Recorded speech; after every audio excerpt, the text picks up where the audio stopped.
Hey everybody, Zenrot here. We're doing a new, I guess, sort of a show. We don't know if it's going to be a long show or what it's going to be, but Wokey and I decided we wanted to talk a little bit about just like TV and movies and like not necessarily all video games all the time. Like the podcast is fun, but it's cool to talk about other stuff. And it's also singular because we're usually only allowed to talk about Dokkan. Yeah, and it's hard to talk about Dokkan sometimes because there's nothing ever fucking going on anymore in Dokkan. As we just literally waited 2 weeks for stuff to happen, I can tell you it can be a real pain to actually wait for stuff.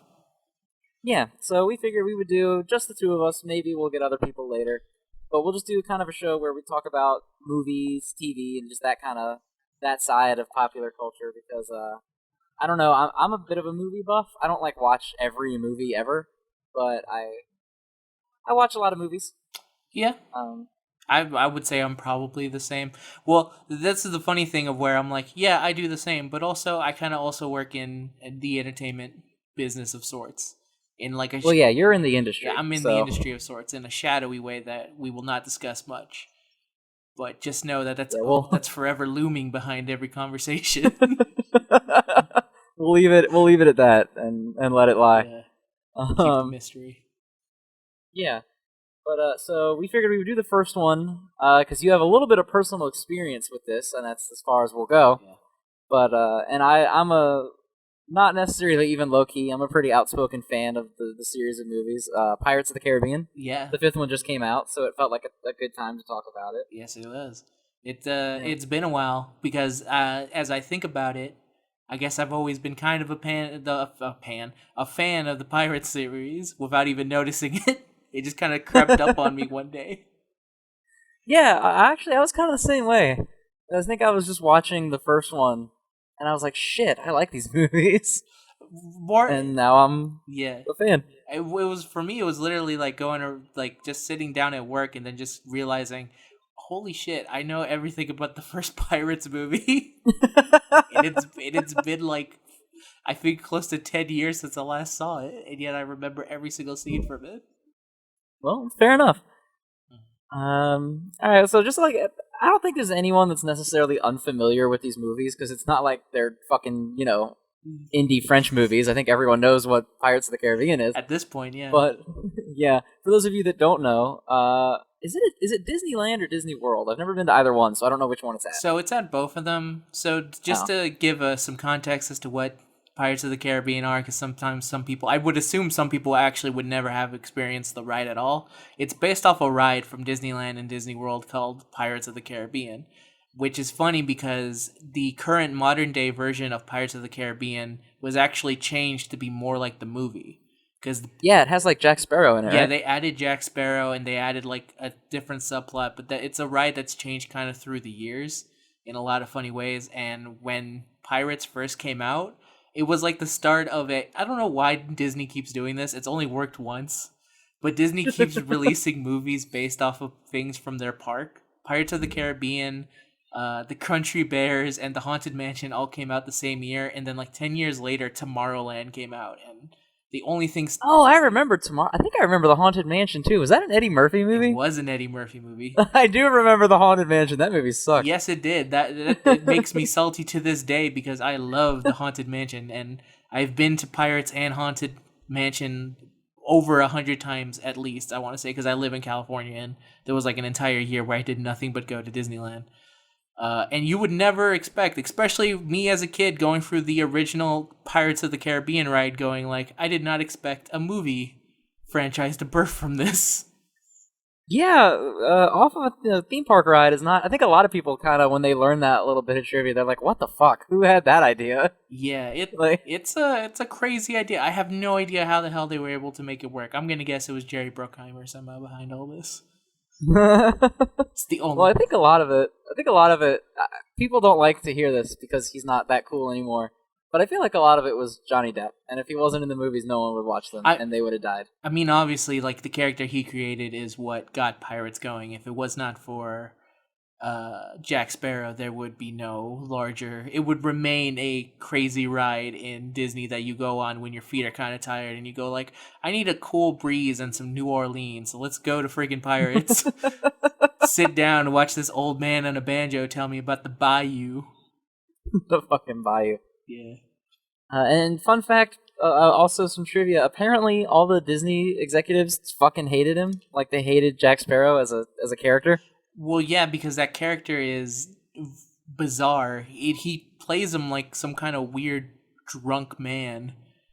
But which has kind of been the thing that kind of goes throughout each of these movies, is that Jack is kind of a little bit drunk. It feels like in every scene that he's in, where when then you get to like Pirates 5, and then it's like, oh, he's just 100% drunk all the time.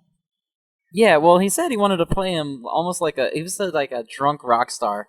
He does. Like he's just high on himself and he's a little bit drunk all the time.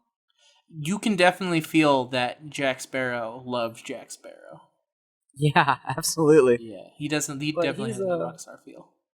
Yeah, and he's a fun character. He makes the movies work.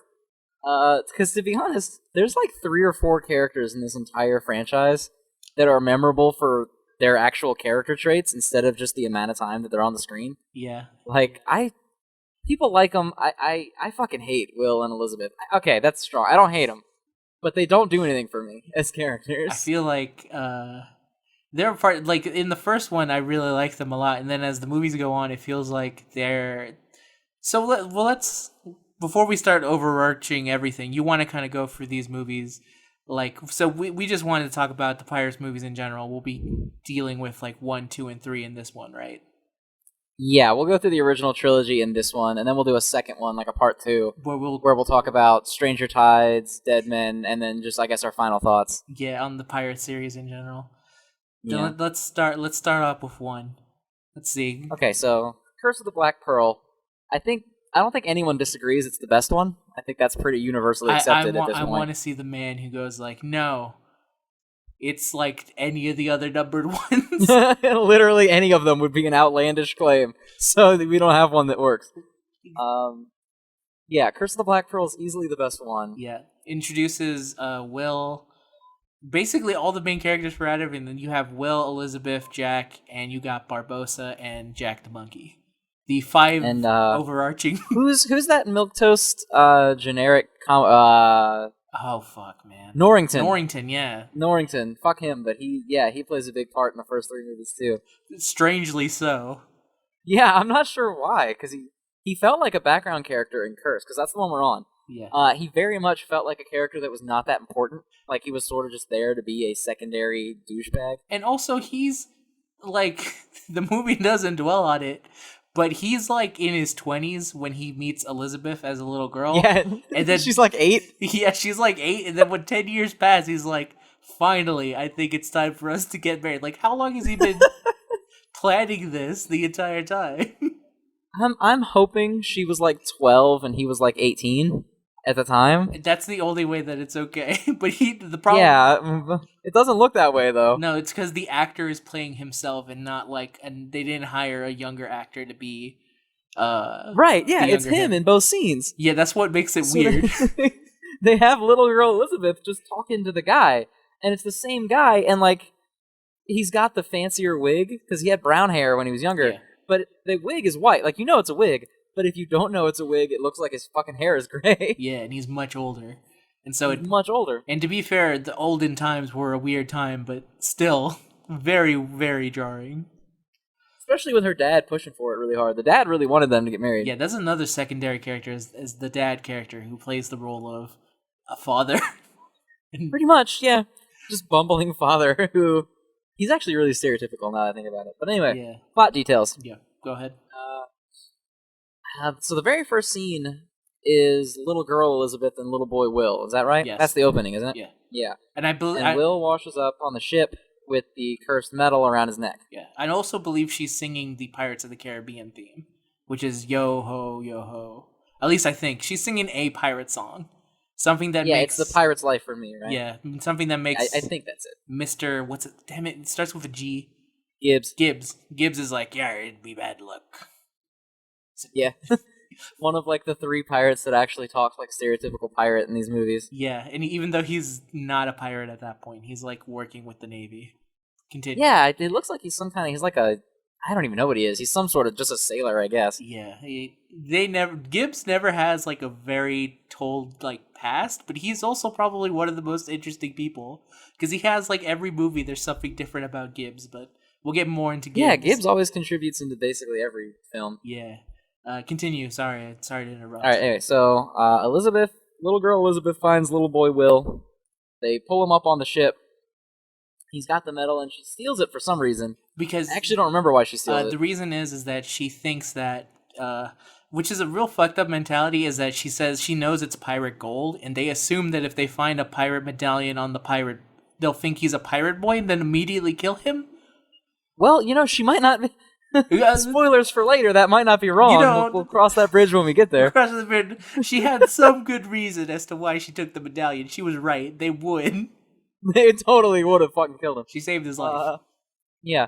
And so then it cuts to the modern day with Keira Knightley and Orlando Bloom, and we have some folksy British shenanigans where they're forcing the corset on her. Yep. And they somehow string it so tight that she passes out. Yeah, that I believe that's the given explanation as to why what happens. Yeah. Yeah, because she's up on the balcony and the Commodore proposes to her, right? Yeah. And then she faints and she falls in the water. She says, and then, "I can't breathe," and he's like, "Oh my god, I love you so much." Yeah, he thinks she's talking about him, and then she falls in the water. And then Jack is the one that saves her. But actually, I think we skip. That's not when Jack actually shows up for the first time. No. Here's another thing about the pirates that you'll find out, is that every other scene is another character having their plot line either being introduced or advanced. Yeah. Oh yeah, Jack shows up when he sails into port on that sinking ship. Yes. And he's standing on the mast all heroically, but the ship sinks. Yeah. And then he steps off as it finishes sinking. Which apparently they made a short movie to explain that that beginning, which was later on in the movie he gets slapped by two girls, and apparently in the short movie he does something to screw him over, and they recreate a thing that is actually in the Pirates ride where some pirates are selling women. And that is the short, and that's the reason they slap him, is because they ended up in some auction because of him. Oh, that's gonna clash with some shit that he says later on in the later movies. That's interesting. That's another running theme of the Pirates movies. Shit that clashes in later movies? Yep. Continue. Yeah. Alright, so Jack, he just kind of shows up on deck, and there's some more comic relief shit, and then Elizabeth falls in the water, Jack saves her, and then they find out he's a pirate. I don't remember how they find that out. Oh, Norrington shakes his hand. Yes, and reveals. And then he flips the pirate. Like, I guess he got caught before and he got branded. Yeah. Actually, I know how he got branded, but we'll cross that when we get there. I also think we should mention that this is also the introduction of the world's most annoying side characters, the two guards. Jesus, fuck the two guards. Okay, so the two guards. Everyone knows who we're talking about if you've seen this movie because they're obnoxious as shit. Yeah. They're the two really stupid guards that somehow never get in trouble for being as incompetent as they are. Extremely incompetent. Extremely incompetent, and they just kind of... They have, really, stupid fucking conversations back and forth at each other, and there's not, a smart one. I guess it's supposed to be a Three Stooges kind of thing. It is like a Tarantino conversation turned dumb. That's the... Yeah, that's a very good way to put it. It's at any point they could be talking about... They could literally flip to talking about Madonna, because that's literally, how much it's It's that, but also it's exposition. It's just, a bunch of, oh, you've never seen something or just say... It's okay... It's very hard to be trying to be funny, but also be exposition. Yeah. One of the scenes is literally they talk for so long that Jack just walks out of the room. Yes. That's the whole scene. That's the whole scene. And that is also one of the most recurring themes across every Pirates movie is those fucking guys. Yep, and they usually... It usually ends up with just bad things happening. It makes no sense. No, they're terrible. Yeah. That's something... That's one of my biggest complaints about the Pirates of the Caribbean movies, is they have really good, funny moments, but they don't know when enough is enough. Yeah, that's definitely... That might be a Disney thing. I don't know if that's a Disney thing or not. Well, here's the thing, is that I think they disobey a big rule, which is the rule of three. And the rule of three is comedy is that the most times that you can ever bring up something is 3 times. Anything more is obsessive. And unless you do it so many times that it actually wraps around and becomes funny again. And the Pirates movies have done it in a way that they do it 4 times. So it's not enough to actually make it be super funny, but it's just enough to lose it. Yeah, they're all over the movie. But anyway, Jack, he gets found out as a pirate, and he escapes because that's his whole thing is that he does the fancy escapes, and he runs into Will, Yep. and they have their fight, and that's the first time they interact. A reoccurring joke of which is calling Will a eunuch. Which I don't know where that came from. That doesn't really seem to come up anywhere. But yeah, he continues to say that He's a eunuch. Will got his balls chopped off.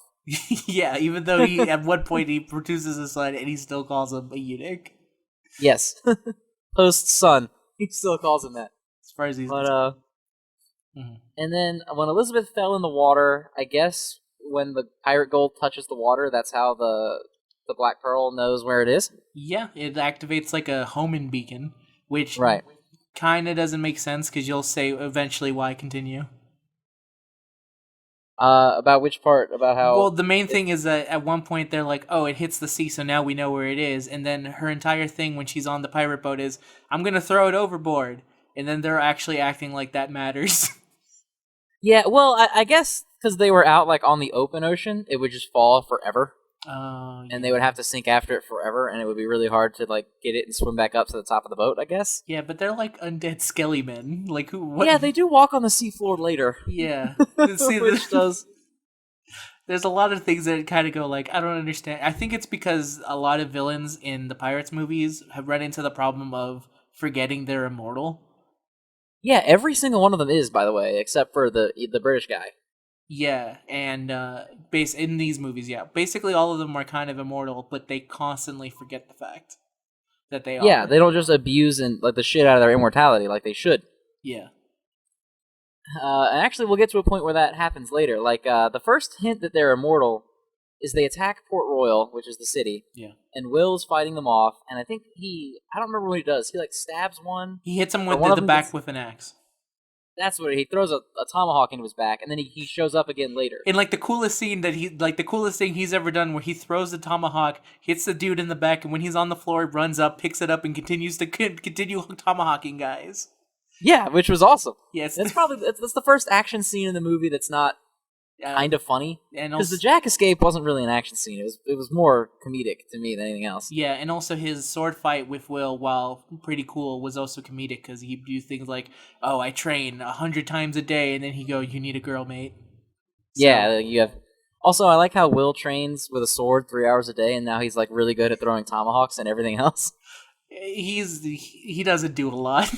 Yeah, when all your days apparently. His day planner is literally, okay, train, look at Elizabeth, train, make some swords.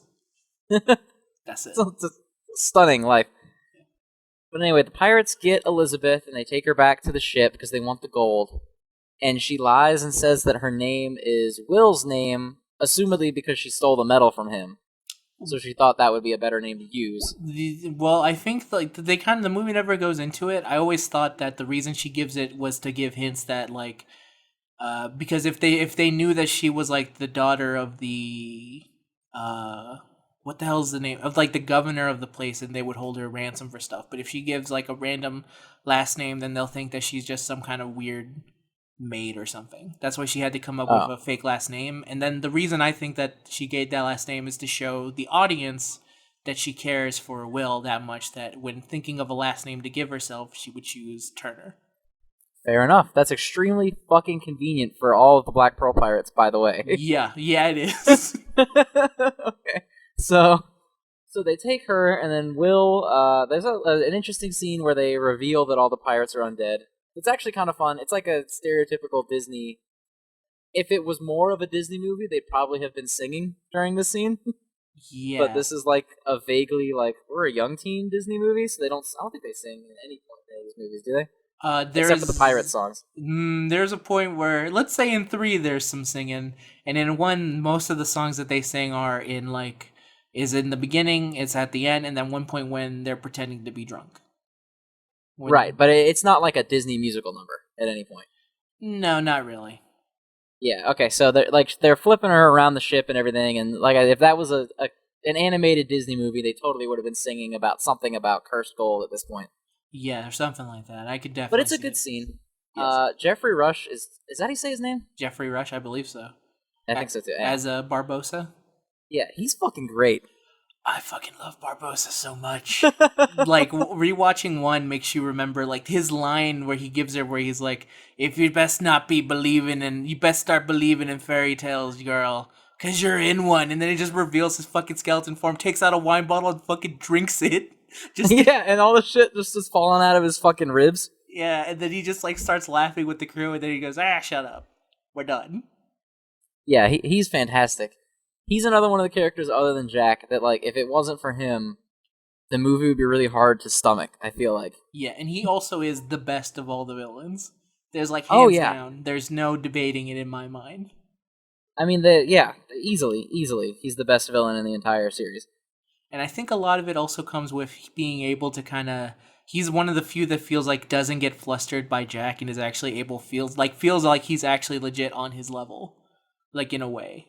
Because Davy Yeah, a Jones little bit. constantly gets screwed over by him in a way that makes it feel like Davy Jones is kind of a blubbering idiot. Yeah, Davy Jones.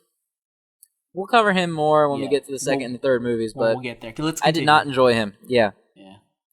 He's weird. So Will breaks Jack out of prison because he remembers him from the fight, and during the raid, a couple of the pirates come in, and that's when we get the hint that Jack wants the Black Pearl. Yes. Is when he talks about that they mutinied him off the Black Pearl, which means that we know he's one of them, and Will doesn't know that. Mm-hmm. So then Will breaks him out of jail and asks him to help him go rescue Elizabeth because the government's not doing enough, I guess. Yeah, he literally says, like, what are we doing? And then they say, like, we're sending all our ships. And he puts down a sword. That's not good enough. In one of the worst line deliveries Orlando Bloom has ever had, by the way. Now, I love this movie, but when he slams that fucking axe into the table and all he says is, "That's not good enough," I was like, all right, It's that's the one you went with? It's the one time where you feel kind of okay for Norrington because he kind of goes like, if you have anything to say or to like contribute, maybe that'd be helpful. Otherwise, let the men do the work. Yeah, he Boy. like slams the axe into the table and he does nothing. So he breaks Jack out of prison, which seems like a really fucking terrible idea, except it's Jack, so it's fine. It's like the only pirate where this is a good idea. Yep. And they do that other physics-defying thing where they hold the canoe over their head to make a pocket of air so they can walk underwater, even though that would fucking rip your arms off. Clearly, like very Yeah. easily. But it was really cool when they did it in the movie. It was. So they get on a ship, and they take over the ship, and they try to steal it, and then another ship comes over, and then all the soldiers swing over to like get on the ship to take it, but then they sneak and swing over to the incoming ship to steal the better ship. Yeah. And that's when you finally get the some of the hints that Jack's actually kind of like smart. Yeah. That's when you finally do the turnaround where it's like, oh, that's the worst pirate I've ever seen. And then another guy goes, oh, that's the best pirate I've ever seen. And then the other guy goes like, yep, guess so. Yeah, when Norrington's all pissed off. Yep. In a real quiet rage. See, those kind of moments are the comedy relief that these movies do really well. Like when they're trying to take over the ship and Jack walks in to announce to all the soldiers they're taking the ship. And I don't remember what Will says. He says, He "Avast!" Yeah, that's what he says. And he pulls the sword out and Jack just has this look on his face like, Jesus fucking Christ. Like he doesn't understand what. That's also the best thing about Will is that he is so like a clean person that he doesn't understand that pirates don't go around going "Avast, you matey." Yeah. And then And yeah, Jack looks at him with that fucking look on his face. It's just like, and Will looks at Jack like he has no idea what he did wrong. yeah, like no, that's pirate style, like right? That's terrifying. It's like no, damn And it. then, Will. most importantly enough about this scene is that it just ends, and that's it. Yeah, It's just over. They do the funny thing, and then it's done.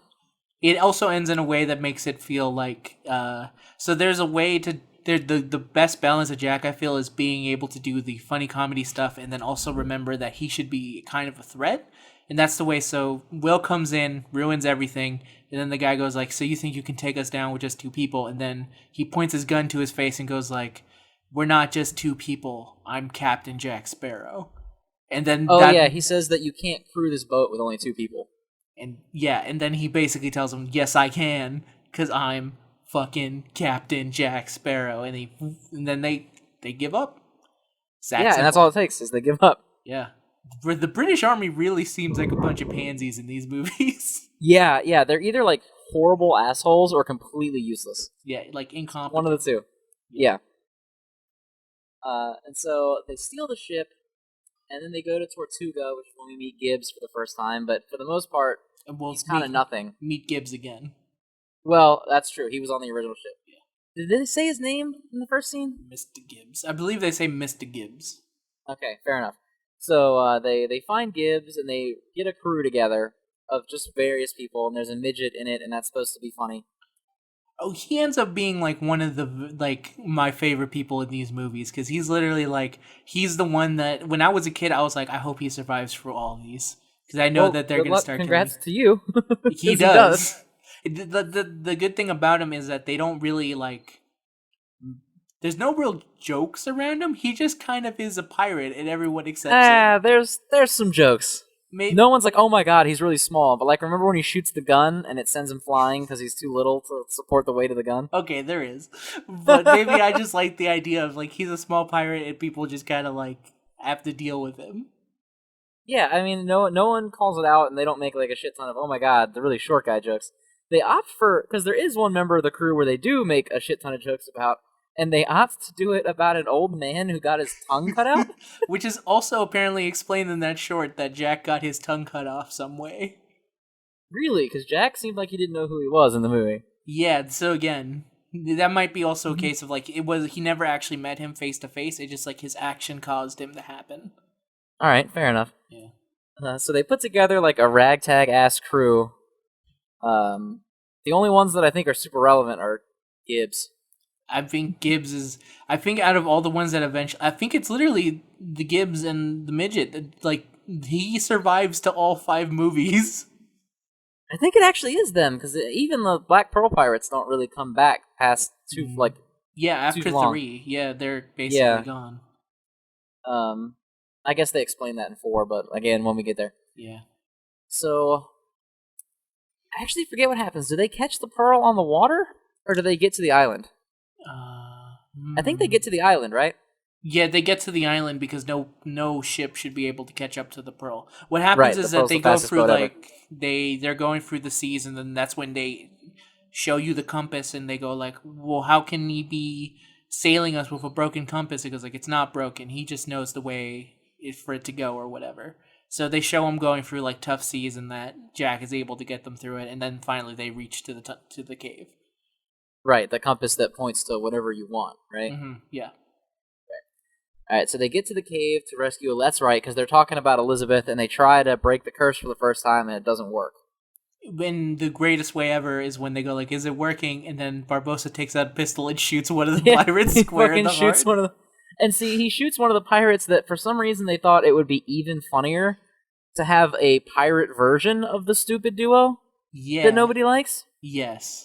So they have the English version and they have the pirate version, but the pirate version they play straight, where there's one dumb one and one that's kind of like just pissed off at the dumb one. Yes, and at least the guy who's pissed off at the dumb one has some terrifying scenes, like when he's going around saying "pop it," and when you're a kid and you see like a disgusting man look at you through one eye, that's pretty scary.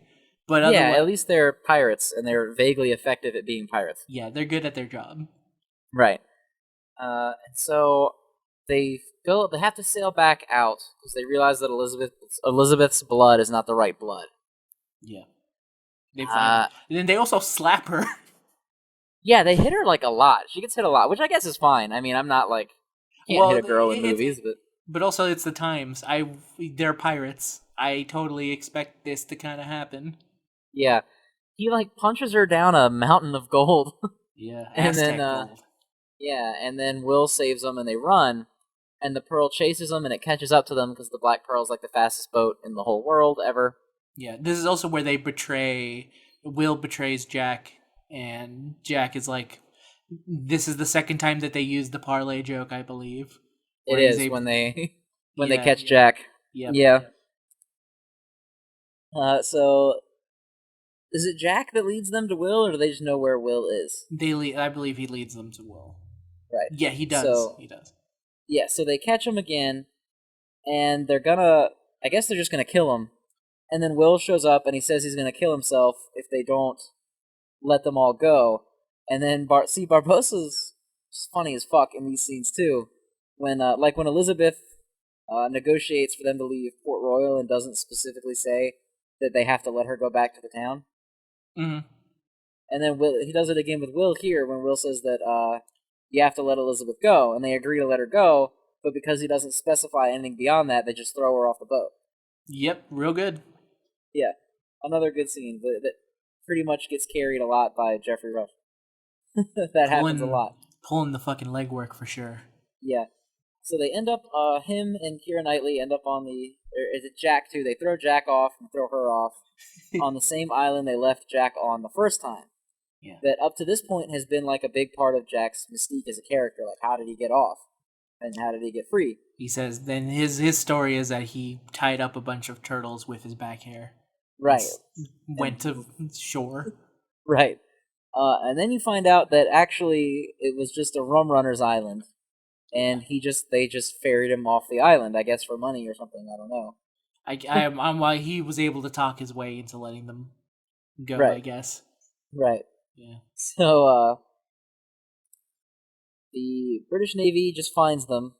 She lights all the rum on fire. She lights all the rum on fire, which starts the classic catchphrase, "Where's the rum?" Yeah, why is the rum gone? And then she says, and then she gives her reason, and then it doesn't matter because where's the rum gone? Right. So the pirates save them, and we start coming up to, or not the pirates don't save them, the British fucking Navy saves them. Mm-hmm. And then we start coming up to the finale of the movie, where, because at this point, I guess Will is kind of like squaring up with the fact that his dad's a pirate. Yeah, throughout the movie, they've been talking about bootstraps, and Jack tries to tell him like his father was a pirate and a good man, and he's been unable to ration it because in his mind he's been going, "Oh, pirate bad, me good." That's the only way the world works. Right. Well, because that's more or less what the British soldiers think. Yeah, that's the way that the common people think. Right. Like Jack rescues Elizabeth in the very beginning of the film, and then the minute they show the pirate brand, Elizabeth's dad is immediately like, "Fucking kill him, just fucking murder him for being a pirate." So they go back after Will, I guess. I forget what. Oh, because Elizabeth says that she'll marry Norrington if they do. Yes, that was her only like requisite for it. Yeah, is I'll marry you if we rescue Will. Mm-hmm. So they go back after Will, and Jack goes in because Jack can apparently talk anyone into letting him do anything. Because he gets away with a lot of shit in these movies. He's got like a 10 charisma stat. Yeah, because he's able. Nice. He saves like all his rolls just always land on like perfect 20s. It's ridiculous. So they let him go in, and he talks Barbossa into not undoing the curse yet, so they can go kill all the British pirates. Or all the British... I don't know why I keep calling everyone on a boat a pirate. They're not all pirates. All the British soldiers that are on the boat. Another good scene between the two where he says, "I suppose you don't want me to kill the whelp." He's like, no, for all reasons. Kill the whelp. Yeah, he doesn't care. Doesn't care.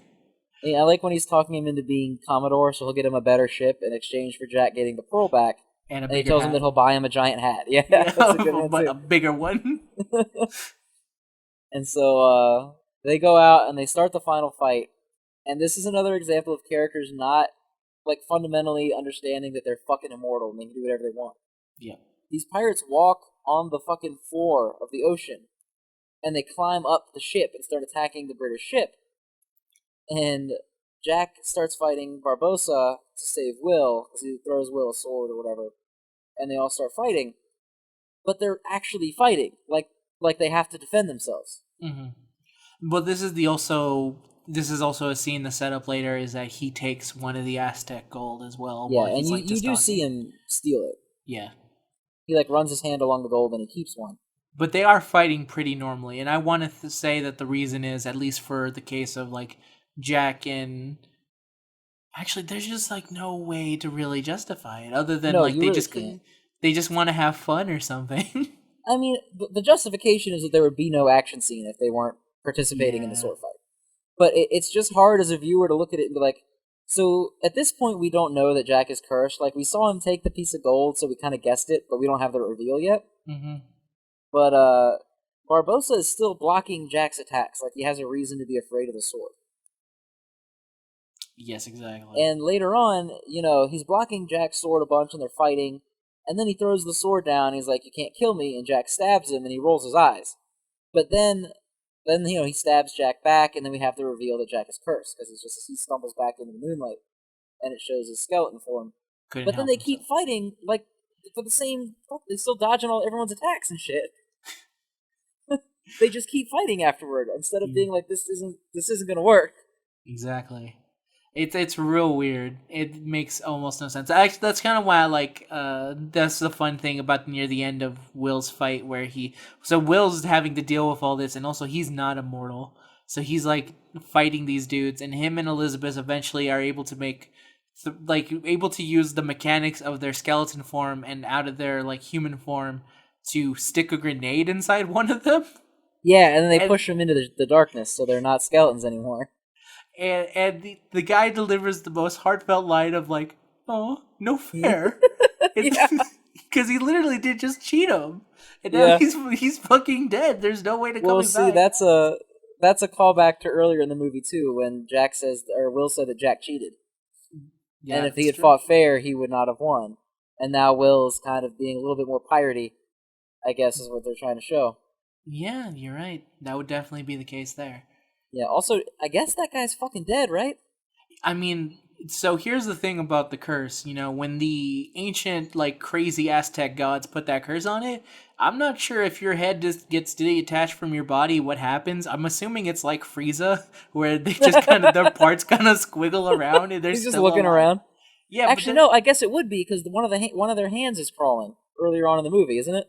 yeah. So, like, they exist, but they're like 1,000 pieces. And they would have to turn into, like, their skeleton form, but that doesn't matter because pretty soon the curse gets broken and Right. that guy's just dead. Yeah, he's just fucking gone, I guess. So they're fighting Barbosa, and Jack throws his medallion. He cuts his hand and he throws it to Will, so they can put it in the chest and they can break the curse. Mm-hmm. And then in the process, Will looks like he's gonna shoot, or not Will, sorry. Barbosa Barbosa. looks like he's gonna shoot Elizabeth, and Jack shoots him instead. And then he monologues a little bit about how he carried that pistol forever and he wasted his revenge shot because he can't be killed. Mm-hmm. But then Will breaks the curse at the same time. And I guess because he's in his human form, the bullet's still lodged in him. Yeah, and the wound actually goes out and he gets hurt by it. Right, because he didn't become a skeleton in enough time for the thing to fall out, I guess. Yeah. I'm not entirely sure why they keep their wounds. Because later on, there's another scene where that happens too, where one of the guys gets stabbed, and then, like, one of the pirates fighting on the British ship gets stabbed. And the British guy pulls his sword back out, and then Will breaks the curse, and he falls over and dies from the stab wound. I guess they don't have healing factor. It's just that they can't die. But they have to have a healing factor because the fat, stupid pirate got shot. Well, I guess if the body, but then not like Wolverine style. It's just like the body will naturally just heal itself. But it couldn't have been more than like a day. I'm guessing it's like because he went into his skull form or whatever. The bullet, there was nothing for the bullet to be lodged in anymore. Yeah, that might. And then be when it he too. went back to normal, he was just normal. Yeah. Like I guess they don't keep their wounds for no reason. But anyway, they kill Barbosa. Which And I'll say, I really like Barbosa's death as well because it calls back to when he was talking about the life of like being cursed by the Aztec gold. He talked about how he could no longer feel anything, like he couldn't feel the wind in the face, taste anything, like absolutely nothing. And then the second he gets shot, he has like a feel. Like his last words are literally "I feel," and then he dies. yeah, I actually like that scene because the first time he says it, he says "I feel" and he's like happy. He looks like he's smiling Yeah. because he's actually got sensation again. And then he says that he feels cold, and then he gets sad because he realizes, oh, that means I'm fucking dying from this gunshot wound. Yeah. It excellent acting from Mr. Rush. Yeah, and my favorite part of the scene is that he dies and he falls, and an apple rolls out of his hand, which implies He that can't. after Jack shot him, that he put his gun away and then pulled out an apple because it's the same hand. Yeah. And then also he was keeping an apple for the second he turned human again. He was going to eat that apple because this man loves apples. It's Yeah, Barbosa like fucking loves apples.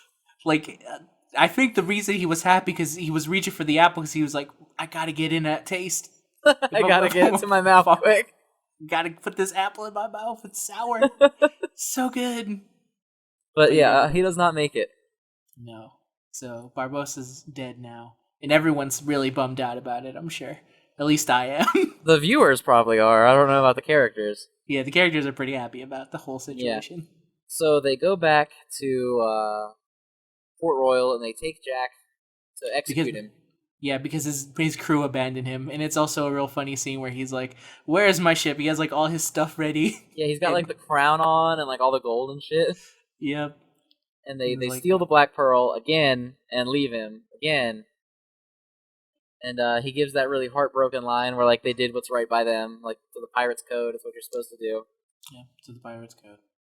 And so they're gonna execute him, and then Will shows up dressed like a fucking musketeer for some reason. I'm not entirely sure why.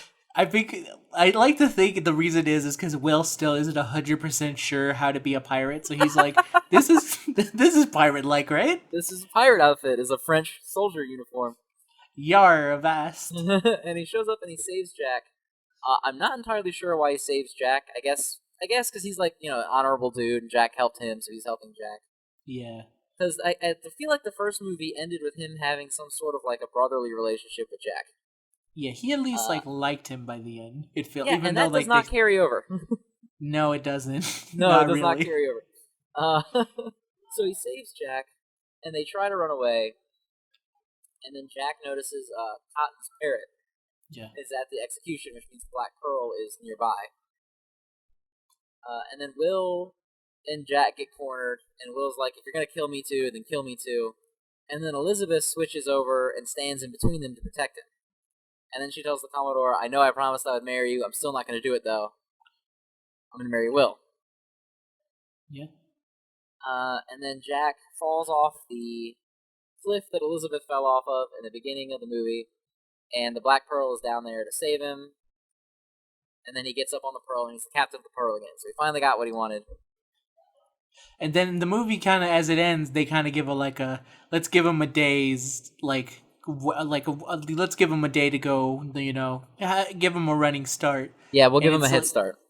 And it's like, the Black Pearl's already the fastest ship in the damn world. Do you really need to give it a day's start? It's a real bad idea. And so that's where the movie ends. And to be honest, I know that it's technically a trilogy, but that movie, for the most part, feels like it's pretty much its own self-contained story. Yeah, especially because there is an end credit sequence, but it's literally the monkey named Jack getting a Aztec gold and being turned back into a zombie monkey. Right, which is not relevant for any. Well, it does explain how that monkey is able to survive for so many damn movies. Oh, that's true. I guess he's still cursed for the rest of the movies. Yeah, because the monkey's not. No one's gonna take the monkey back to the freaking to break the curse. No. Because at that point, Jack is freaking captain now, and he's like, "I'm not gonna give the damn monkey back. I'm the only Jack here." Right. So we transition into the second movie where they went really dark for the next two movies. Yeah, so dark that when I went to go see it in theaters with my family, and when we were done, my mom was like, "That movie was real dark compared to the first one." Yeah, the first one, I mean, they were fucking cursed pirates, and they were destroying the city and stuff, but for the most part, it wasn't like anything. It wasn't bad. It was very bloodless, except for Barbossa's death had blood. Yeah, but it was very fun and kind of lighthearted, adventuriness. Yeah.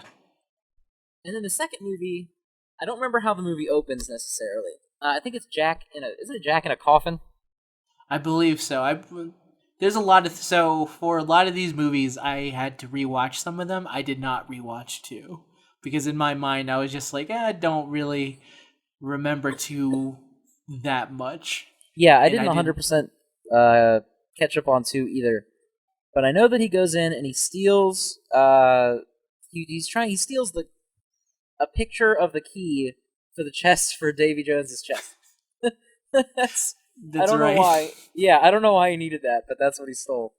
And it's because he finds out that Will's dad is double cursed. He's quintuple cursed.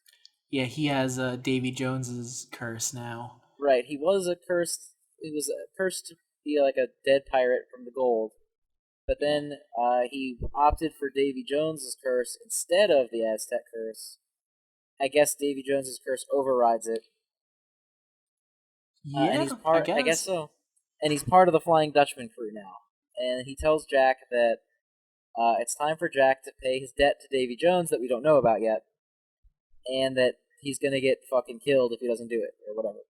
Hmm. So he puts that spot on his hand that's gonna draw the Kraken.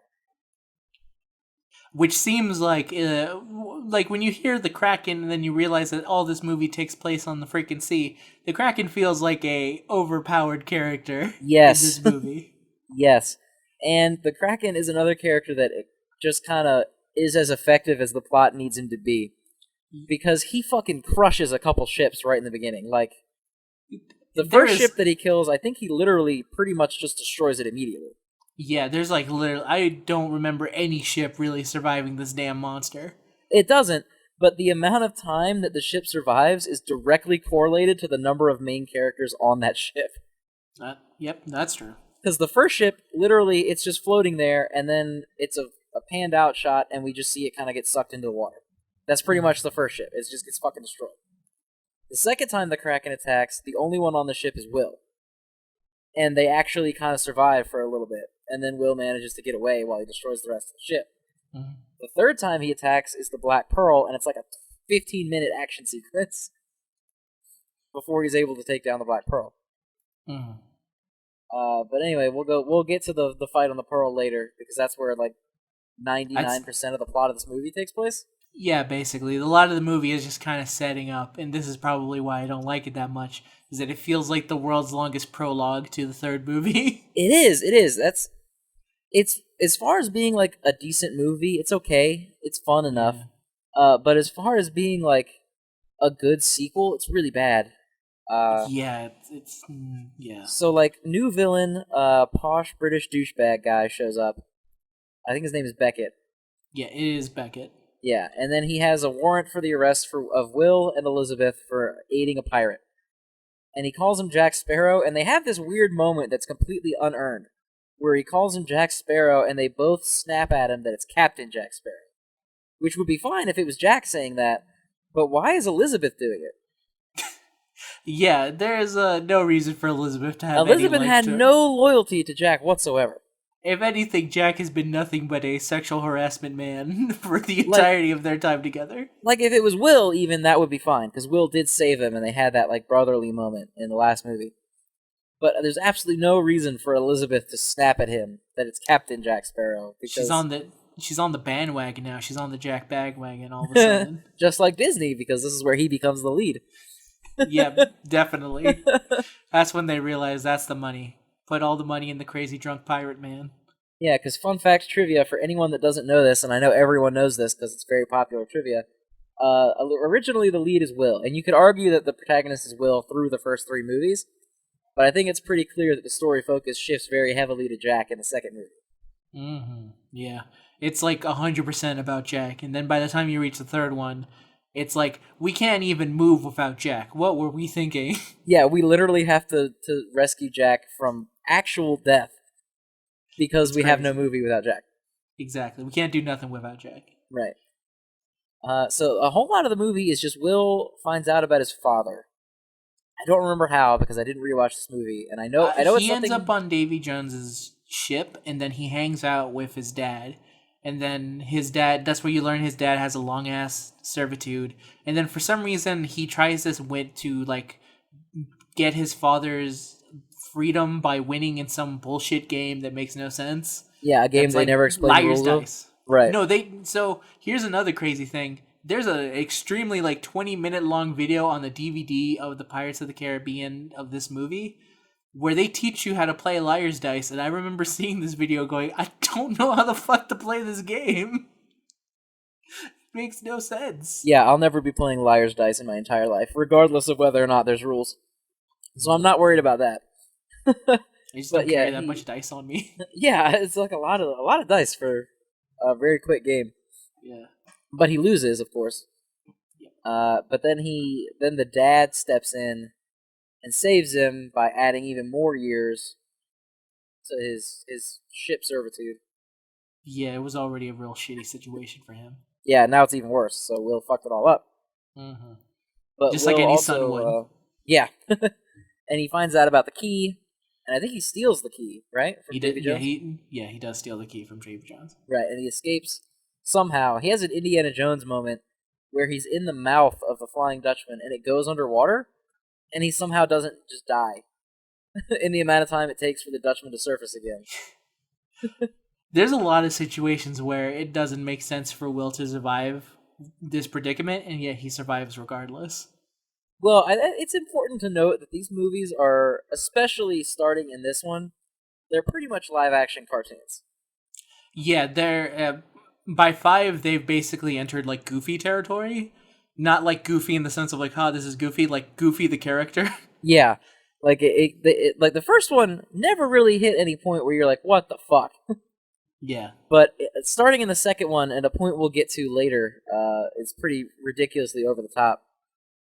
But Jack wants to get away from Davy Jones, and he makes a deal that if he trades 100 people for himself, Davy Jones will take them instead. So he starts recruiting like this shitty crew in Tortuga of people that he doesn't mind killing, and we find out that Norrington is there for some. Well, actually, well, the reason that Norrington is there is because he got fired by Beckett because he remember the last movie where he's like, "Oh, let's give him some time to get ahead." Turns out that was a bad fucking idea when your yeah. job is to capture pirates, so you get fired. Well, remember, it was more than that. He was chasing Jack, and he couldn't catch up to the Pearl. So when Jack went around a hurricane, he went through it. I forgot about that part. Yeah, Norrington is very bad at his job. yeah, he's a fucking Commodore, man, and he went through a hurricane. And of course, everyone died except for him, I guess, apparently. Yeah. And so he got fired, and he's in Tortuga as like a shitty, washed-up pirate. And also, Elizabeth gets away, I guess. She's able to She escapes from somehow. yeah, And just like through her powers of women. yeah, being plot relevant. Yeah. And she shows up in Tortuga also in like the most Superman disguise ever, where she's supposedly a man, but it's literally just a girl in clothes. Yeah, it's pretty obvious. There's no way you could hide Keira Knightley at all. Yeah, she's literally just wearing an outfit that's not a dress, and everyone's like, well, then it's got to be a man. It's the only alternative. It's either a dress or a man. It was a different time back then. Yeah. But she finds Jack in Tortuga, and I don't remember if she's looking for him or if she just bumps into him conveniently. I think she's looking for him, right? I think she would have to be, yeah. Yeah, because she wants to find Will. So it's basically the first movie, but in reverse.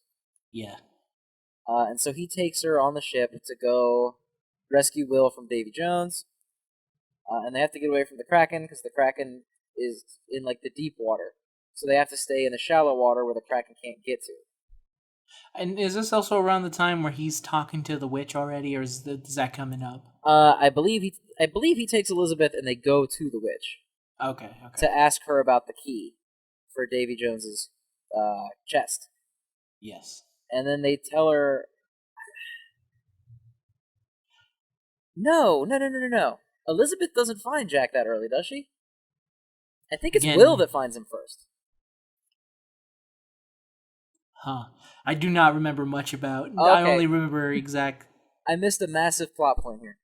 Okay, go ahead. Will finds Jack first, and they get caught on that island of cannibals. That's right. Oh my Right. god, Then they could have cut that entire thing. I completely forgot all of that because that falls into the portion of this movie being too over the top and not even entertaining anymore. That's when they're doing like flippy tricks up with freaking like pole vaults. It's Right, ridiculous. yeah, like Jack is tied to the pole and he somehow does like a front flip and he launches himself completely over like a chasm on a pole that he's still tied to. And he lands on his feet and then keeps going. Yeah. So anyway, and then that's how Will gets onto Davy Jones's ship, is Jack gives him to Davy Jones. Oh, okay. Yeah, so that's how he meets his father. So now Elizabeth finds him because she wants to find Will, and Jack knows where Will is, but he doesn't want to tell Elizabeth that he pretty much sold Will to Davy Jones to save himself. So they go to this island to find the key because Will shows up, having freed himself from the Dutchman on his own. They go to that little island to find the chest. And apparently it's a rule that Davy Jones can't step on land, ever. Yeah, only what isn't it? Only once every 10 years. It's or so? once every 10 years because that's when he's supposed to be with his woman. But then the woman abandoned him, and that's why he is a squid man now. Yeah, that happens a lot. Every time someone gets their heart broken, they turn into a squid man. Right. And so they're on this island, and Davy Jones can't step on land to chase them, but his crew can, I guess? It seems his like a crew of, like, either people or sometimes shark people. Yeah, I don't know what level of curse morphs you into a fucking shark, but there's a hammerhead shark man. There's a hammerhead shark man, but it feels like everyone gets like an animal, and then poor Bootstraps gets like a fucking starfish, and that's his animal. Yeah, and it's just on his face, and that's his whole thing. Well, the only reason he gets a starfish on his face is that he has to be somewhat relatable to the audience. Because if the hammerhead shark is like my son, I'm like, I'm checked out completely. Wait, well, what if Will's father was a hammerhead shark? Was the fucking hammerhead shark guy? I would be completely checked out of this movie entirely. I don't think I would stop laughing. It's a good image of just Will going, I need to save you, father, and this fucking hammerhead shark trying to act emotively. I need to save my shark dad. It's my mission. So Jack, I have to save my shark dad. So they're on the island, and they go to find the chest, and then they start fighting each other over the key. Yeah. Because each one of them wants the heart for a different reason. Yeah. Because the chest, they find out from the witch that the chest has the heart of Davy Jones in it. And then if you stab the heart, you become the next Davy Jones. Which means that you're immortal. Mm-hmm. Jack wants to be immortal so that he can be a pirate forever. Will wants to save his dad. And Norrington is just a dick, I think. He just wants the heart to use the Dutchman to roll the seas. Like, I don't remember that's what the evil British guy wants, not Norrington. Oh, Norrington wants to give it to the British. Right, to get his job back, is that right? Yes. That is extremely low ambition for the heart of the ruler of the sea. Yeah, this is why Norrington sucks as a pirate. Let me give some other guy all the power. All of the power. And so they're fighting, and they're having the first, like, I guess not the first, but one of the most standout cartoonish scenes in this series is they're fighting on this old, like, I guess it's like a water wheel. Yeah, and they're fighting like this a old hamster wheel. Yeah, in this old crumbling building, and the wheel breaks off, and they're like rolling it through the jungle, but it goes for like ever, like all the way back to the beach where they started. It is a ridiculous fight, and it's one that's all over the trailers as well. Oh yeah, because it's one of the only memorable scenes in this movie. The second movie's not good, everybody. It's not good. No, not really. There's not that much that happens. No, it's like if you ever had complaints over Lord of the Rings being an untold story, imagine that, but much worse. Yeah, that's a good way to put it. Much worse. Way worse. So, also featuring Orlando Bloom. Yeah, interestingly enough, and once again, a very generic pale character. At least one with less bows, and also with a tiny man. Hey, yeah, Orlando Bloom, you want to tell us something? Man's typecast himself. Yeah, I only act in action movies with a tiny person next to me. That's why he's not in movies anymore. Yeah, except, well, does it count in Pirates 5 with his 2 combined minutes of screen time? Yeah, let's give it to him. Disney says so. That's true. Disney says he's back. Yeah. But, alright, so they have the fight over the key because they want the heart. And then Jack takes the heart out of the chest and he hides it in the dirt jar. Yeah, which he got from the witch lady, because the witch lady was like, "Oh, the Kraken don't like dirt. Hold the dirt jar." And then he said that Davy Jones can't step on land, so the land will keep you safe. Makes no sense at all. It makes no fucking sense at all. Why does he have this fucking dirt To jar? be fair, I think even Jack kind of says that it doesn't make any sense in the movie. Yeah, but he's also real pumped about the jar of dirt. That's true. Later on, he's very excited about it. Yeah. But he takes the heart out and he hides it in his jar of dirt, and then he closes the chest again. So Davy Jones's guys take the chest and run, but it's empty. And then Jack goes to get the heart out of the dirt jar, and it turns out that Norrington stole it out of the dirt jar and gave it to the British. Not a good move, Norrington. No. Very, very dumb. Right. So that's pretty much the whole second movie, is they go to try to get the heart, and then Norrington took the heart, and he gave it to the little British asshole. And then the movie ends with, like, the Kraken coming over to kill the Black Pearl. Right. But then, like, Elizabeth betrays Jack and leaves him to die because she realizes that the Kraken only wants Jack. And so the movie ends with, like, Jack dying. Right, yeah. Well, the movie doesn't exactly end. But... Well, the plot, for the most part, ends at that point. Yeah. The Kraken attacks the Pearl. Go ahead. I was gonna say, the second best part of this movie is the very end when she's like, we need a pirate. We need, like, I know exactly who we need to get all this back. And then the movie ends with fucking a slow reveal to reveal Barbossa's back, and he goes, "Where's me ship?" Yeah. So yeah, the Kraken takes down the Black Pearl. I guess it eats it, because it eats Jack too. Yeah. And I guess it eats the Black Pearl because they're both in Davy Jones' locker in the third movie.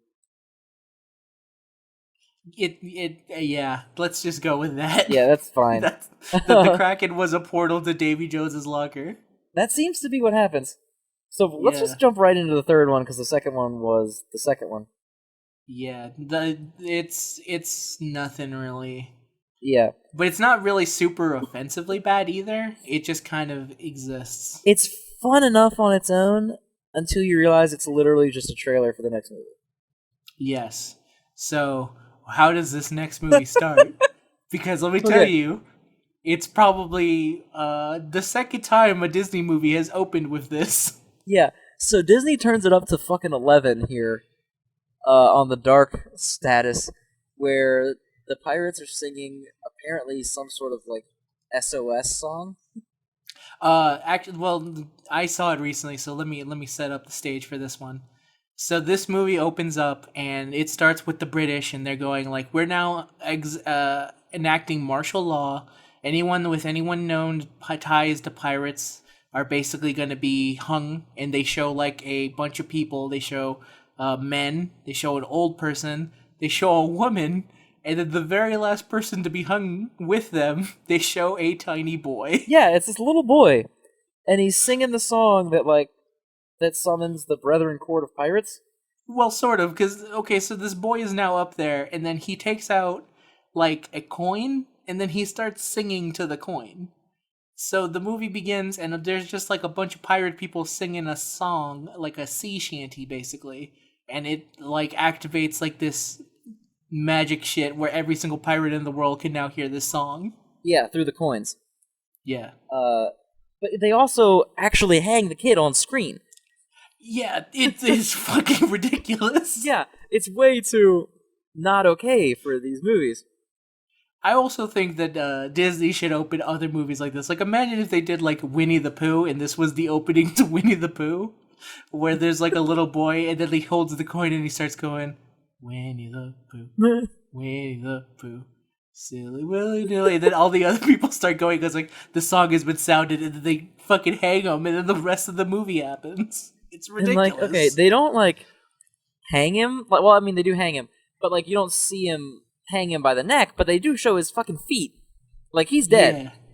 Yeah. That kid is dead. That kid is, like, fucking dead. There are not a lot of movies that have, like, deaths of kids. Let me tell you, there's this Pirates movie, there's Sicario, and then there's Assault on Precinct 13, I think. there's not a lot. Yeah. So when one of the movies that kills kids is literally like a Pirates of the Caribbean film, it's kind of like, you're kind of going a bit too dark. Yeah. At some point, Disney, like, fucking forgot that it was a Disney movie and not, like, an adult-ass fucking movie. I think this is a problem with like movies that came out around this time because I want to say this Pirates movie exists in a after Dark Knight sense, right? Because I don't know. there's a brief period of time where movies got insanely dark and it's because of the Dark Knight. And then movies became lighthearted again once Iron Man came out. That is true. Because yeah, that's kind of the basic way it goes. So if you ever wonder like why the hell is this action movie so dark? Check the timeline and chances are it was released sometime after The Dark Knight. After the Dark Knight, but before Iron Man, unless you're DC, in which case you In which really case tripled down on the you darkness. just you never stopped going dark.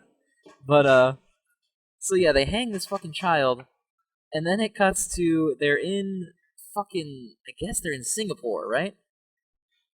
Yeah, it goes straight. To be honest, I was kind of still shook over the fact that Yeah, this it's an child had been extremely killed. jarring transition because they murder this little kid, and then they just start the movie.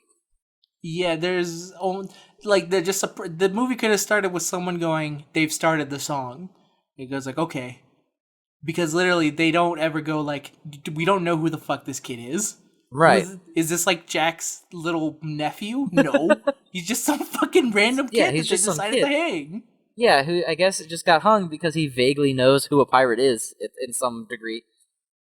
And that's why Will had to get the Aztec gold off of him because Elizabeth knew they were gonna fucking hang him. Exactly. Elizabeth was like, Jesus fucking Christ, they're gonna kill him for even looking vaguely like he has a pirate thing.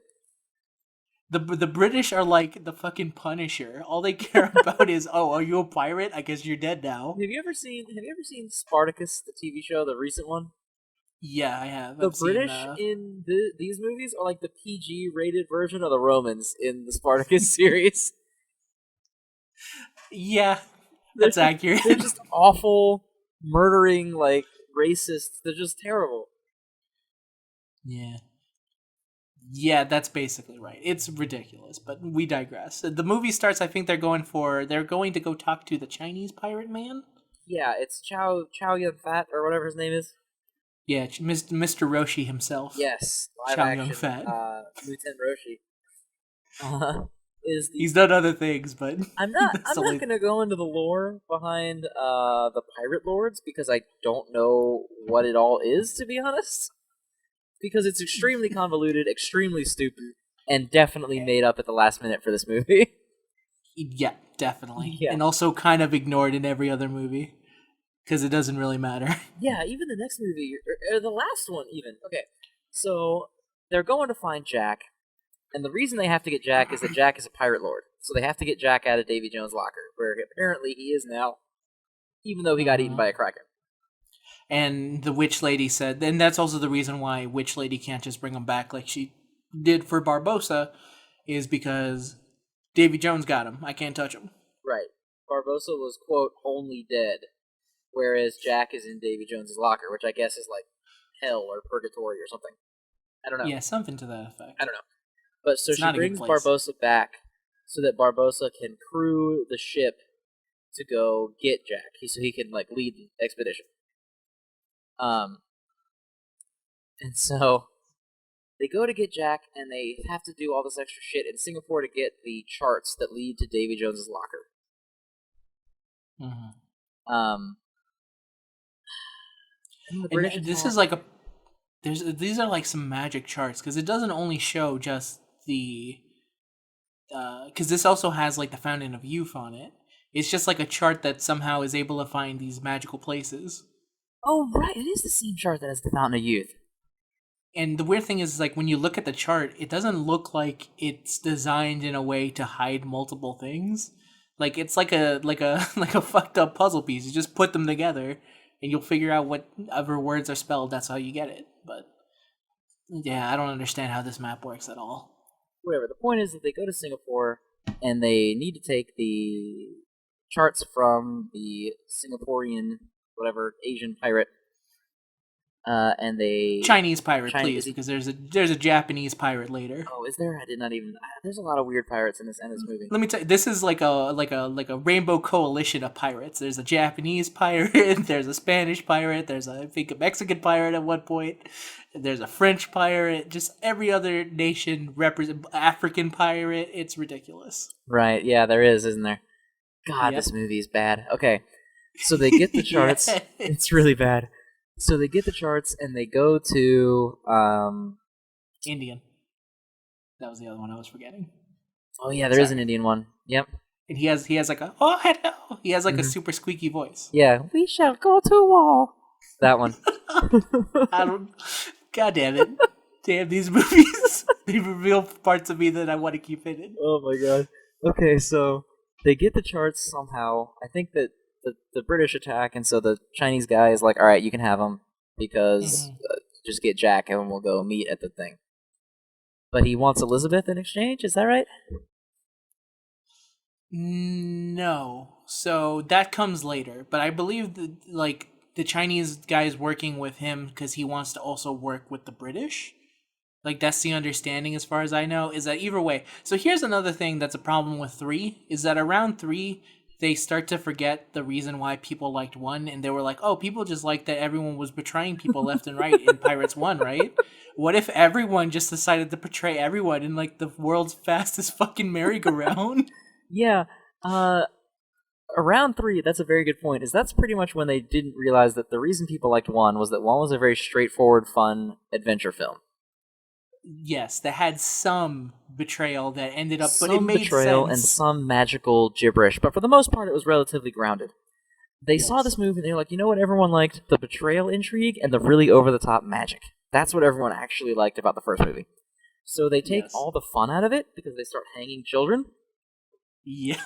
and they And then no magic can bring that child. He's just dead. yeah, and they transition into over the top like pantheon mythology.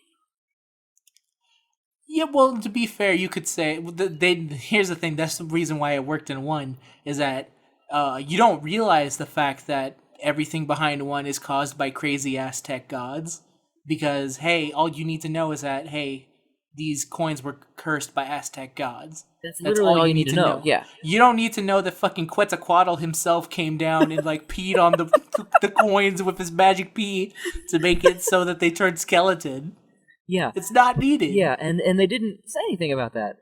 3 really wants you to know exactly why everything is happening, and it's a huge detriment to the movie. Yes. They want you to know, hey, we know who Calypso is. Yeah. Which I got real God. confused because I thought they were talking about the villain from Twisted Metal, Calypso. So I was like, oh, I hope someone at the end of this movie gets like a twisted wish and they get fucked up at the end. But that's not what happens. All right, so the witch from the second movie is Calypso, who's apparently the goddess of the sea. Yes. But the pirates You would. trapped her in a human body somehow. Yeah. They did it through the. So. Okay, this is real tough. So I don't remember even how know that we can Davy. go through all this lore because it's all so dumb. No, well, it is very dumb, but I just want to say so Davy Jones is under a curse that the reason that he's all of a squid man is that he betrayed his love. And the reason why was that when in the 10 years that he was out in sea, he was allowed to go on Earth and she wasn't there. And the reason that she's not there, as Calypso says, is because she's like the ocean and so she changed her mind.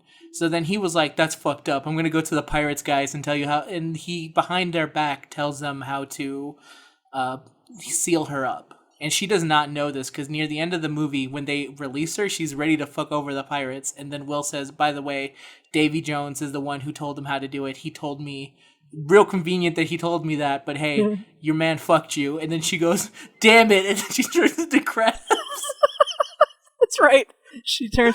She. So hang on. We have a middle portion of the movie to get to before she dissolves into crabs. Okay, continue. I'm sorry. So I jumped the gun.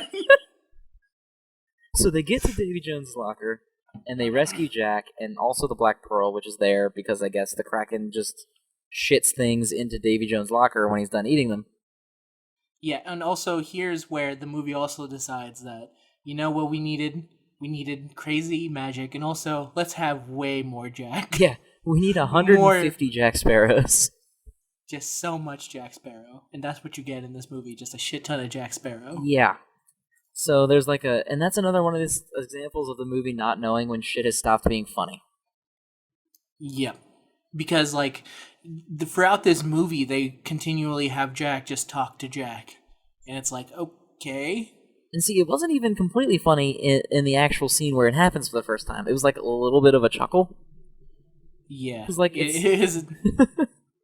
It's just like a yeah, like okay. there's a lot of Jacks all crewing the Black Pearl, and then the main Jack is like the captain, which I guess is okay. And you're like, but it goes on for like 10 minutes of him like doing silly antics with himself, and then Oh later look, on, he ate a peanut. Yeah. yeah, and you're like, this is still happening. And then later on, he like has a moral dilemma moment, and he literally has two tiny Jacks on his shoulders. Yeah, that's where you can tell it turns into straight up a cartoon because Yeah, that's something straight out of like a goofy yeah, cartoon. it's literally like the angel and the devil on his shoulders giving him shitty advice. Yeah, they both do give some pretty shitty Yeah, advice. So they rescue Jack, and also Jack reveals that Elizabeth is the one who killed him. This is also, I think, no, it's a little bit later. No, I'm thinking of the fourth movie. Never mind. Continue. Sorry. right. So yeah, he reveals that Elizabeth killed him, and like they kind of care, I guess. I don't know. Will gets really mad at her about it, and I don't know why. Yeah. Um, It seems like for whatever reason it seemed kind of justified because Jack again really he should have just paid his debts. yeah, and I mean everyone would have died if Jack didn't die to save everybody else. So I don't know. Everyone's really mad at her for some reason. Yeah. But they get out and they're sailing out of Davy Jones' locker, and Elizabeth's dad is just on a really convenient rowboat right next to the Black Pearl. Yeah. Yeah. It makes so. This is where they reveal that if, in case the hanged child was not enough to let you know that the British army is evil. Oh no, the father of the main girl is dead. This is way more impactful than the fucking child Yeah. that the British just killed. Yeah, they killed him for reasons, I guess, just because he's Elizabeth's dad. So this is another case of apparently in 3 there's a lot of cut content, which is crazy because that movie's like almost 3 hours Yeah, it's long. easily the But longest there one. but there was a point where her father decided that they had gone too far and that he was going to kill Davy Jones. So he snuck in to where the heart was and he was about to stab it, but then Davy Jones shows up and says like, I would not do that because if you do that, you have to take control of the ship. Like that's the Dutchman must always have a captain. So if you kill me, you become the new me. And so he was not able to like bring himself to get that kind of punishment, so he stopped himself, and that's the reason why they killed him. Okay. It was because he betrayed them. That's But like a again, lot of information that does not get given, and it makes the next scene make absolutely no sense whatsoever. no. So her father just kind of gently floats away, going, "I'll say hello to your mother." But he also explains to them how the Dutchman has to always have a captain. And Yes, there's absolutely no but reason he should know that because they never show him learning that information on the screen. yes, that's the reason why he knows that information. But then, like, it doesn't matter for him to say that because then later on, fucking Calypso woman says, "Oh, this is what happens." Yeah, she is literally there just to give exposition and be a plot force, but they don't use her Yes. as that all the time. It's only when it's convenient. Yeah. So they get the ship back to the real world by flipping it over, which is a whole other can of worms on that. But they flip the shit Yeah. over and they're back in the real world, and then they get attacked by Master Roshi, That's right. Who who has betrayed them to the British? right, and he wants Elizabeth because he thinks Elizabeth is Calypso. Oh, what ends up happening is that the British has him all cornered, and then he's listening to the British. But then Barbossa says that he has Calypso with him, and then the way that the camera implies it, it makes him think that it's Elizabeth. Because I don't think they ever reveal who Calypso was until later when they say, "Oh no, it's her." Right. and and so he says like, okay, so I want her then. So then he goes like, okay, deal. And then then she goes like, sure, whatever, I'll go with him, it doesn't matter. And then they decide to like break up everything, and he takes Elizabeth and they go free. Right, and then I guess like he betrayed them to the British, but then he betrayed the British to get Calypso, so they go after him and they kill him, or they betrayed him. I don't know. There's a lot of Yeah, backstabbing. so they go, yeah, they chase down that pirate ship, and here's the weirdest part is that he says like, oh, this is Calypso, you know what I should do? I should attempt to force myself upon Yeah, the goddess I of the should. It's sea. Calypso, so I should rape her, basically. Yes, and it's very much like, okay, let's count down the things that this movie has done so far.